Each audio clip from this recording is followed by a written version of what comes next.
नमस्कार। ट्रेडिंग की दुनिया में ना दो रास्ते अक्सर दिखते हैं, इंट्राडे और स्विंग ट्रेडिंग। आज हम इन्हीं को जरा समझने की कोशिश करेंगे, मतलब कौन सा किसके लिए ज्यादा सही है।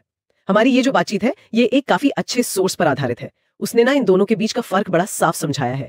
तो हमारा मकसद क्या है, हम देखेंगे कि दोनों तरीकों की खास बातें क्या है, क्या चाहिए होता है इनके लिए और नतीजे क्या हो सकते हैं, ताकि कोई भी अपने हिसाब से सोच समझकर फैसला ले सके। चलिए शुरू करते हैं।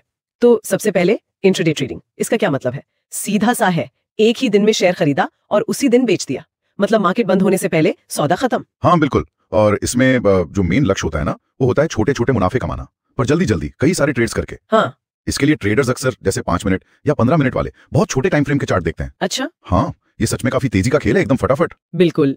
और जैसा कि पता चलता है इसमें बहुत तेजी से फैसले लेने की काबिलियत चाहिए, टेक्निकल एनालिसिस की अच्छी समझ, मतलब वो चार्ट्स वगैरह पढ़ना। हाँ, पैटर्न इंडिकेटर। और बहुत ही कड़ा अनुशासन। इसे एक तरह का क्या कहते हैं, फुल टाइम जॉब जैसा भी कह सकते हैं। पूरा ध्यान और टाइम मांगता है ये। हाँ, और ये अनुशासन ये सिर्फ घाटा काटने का नहीं है, कई बार मुनाफा सही टाइम पर बुक करना ज्यादा मुश्किल हो जाता है, वो भी अनुशासन का हिस्सा है। ये बात तो है। अच्छा, अब आते हैं स्विंग ट्रेडिंग पर। इसमें क्या होता है, इसमें शेयर्स को कुछ दिनों से लेकर शायद कुछ हफ्तों तक भी होल्ड किया जाता है। हाँ, यहाँ इरादा बदल जाता है। यहाँ ट्रेडर का लक्ष्य होता है बाजार का मीडियम टर्म ट्रेंड पकड़ना, मतलब जो मध्यम अवधि का रुझान है। अगर इसे बड़ी पिक्चर से जोड़ें तो ये ट्रेंड के साथ चलने जैसा है, लहर के साथ बहना। अच्छा।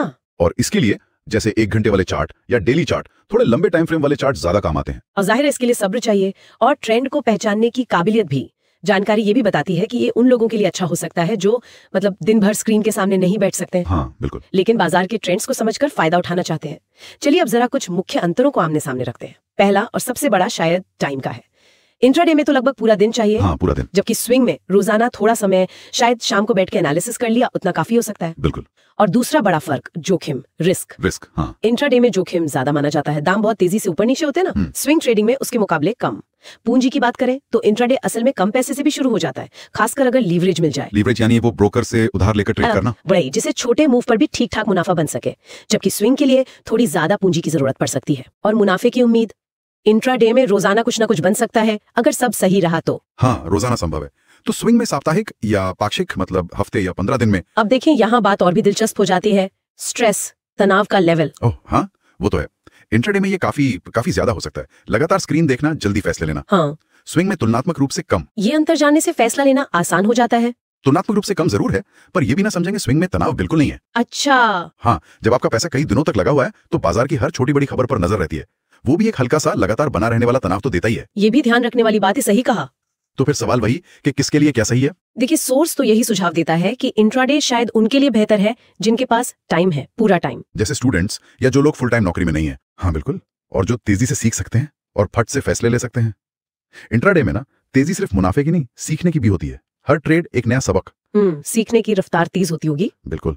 वहीं स्विंग ट्रेडिंग उन लोगों के लिए अच्छा विकल्प हो सकता है जो वर्किंग प्रोफेशनल्स हैं, जिनके पास दिन में टाइम कम है। हाँ, लेकिन वो बाजार में रहकर मीडियम टर्म में कुछ कमाना चाहते हैं और उनमें वो जरूरी धैर्य है। तो कुल मिलाकर बात क्या निकली? बात यही है कि इंट्राडे और स्विंग ट्रेडिंग में से चुनना ये बहुत हद तक पर्सनल चॉइस है, आपकी अपनी जरूरतें। हाँ, किस पर निर्भर करता है, आप कितना टाइम दे सकते हैं, कितना जोखिम झेल सकते हैं, और कितनी तेजी से फैसले ले पाते हैं। मतलब खुद को जानना, अपना आंकलन करना बहुत जरूरी है। हाँ बिल्कुल। स्रोत भी टाइम पर बहुत जोर देता है, जो कि सही भी है, पर इससे एक और अहम सवाल उठता है। क्या ये फैसला सिर्फ टाइम पर आधारित होना चाहिए, या फिर किसी के स्वभाव का, उसके धैर्य का, उसकी इमोशनल स्टेबिलिटी का, हाँ, इन सब का भी बराबर का या शायद उससे भी ज्यादा रोल होना चाहिए? हाँ, ये एक सोचने वाली बात है, क्योंकि बाजार सिर्फ गणित का नहीं, साइकोलॉजी का भी खेल है। बिल्कुल सही कहा। ये वाकई एक विचारणीय बिंदु है।